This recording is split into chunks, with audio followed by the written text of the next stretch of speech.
हजुर मन्त्रीज्यू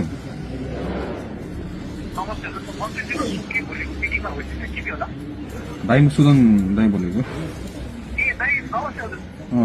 नमस्ते नमस्ते मन्त्रीजी के बिजी हुनुहुन्छ अहिले मिटिङमा हुनुहुन्छ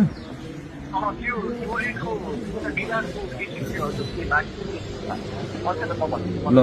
मन्त्रीज्यूलाई एउटा के भन्नु पर्यो भन्दाखेरि भाइले होइन जुन चाहिँ हाम्रो त्यो झापामा एउटा टावर बनाएको छ त्यो भ्यू टावर बनाएको छ नि होइन हो त्यो सहरी विकासको अन्डरमा आउँछ होइन त्यो भ्यू टावर चलेको पनि छैन लगभग 2 अर्ब खर्च भएर हाम्रो त्यो बनाएको छ होइन भ्यू टावर बनाएको छ होइन त्यसलाई एउटा हस्पिटल बनाउने निर्णय गरिदिउँ त ल त्यसलाई हस्पिटल बनाइदिउँ है हस्पिटल बनाउने एउटा निर्णय गरिदिउँ त्यसको म स्वास्थ्य सचिवसँग कुरा गर्छु होइन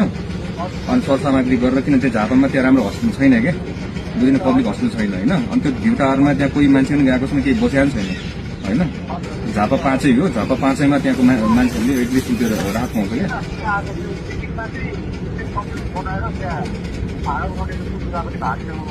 अनि नगरौँ त्यो हस्पिटल बनाइदिउँ ल मन्त्रीज्यूलाई के भनिदिउँ ल है ल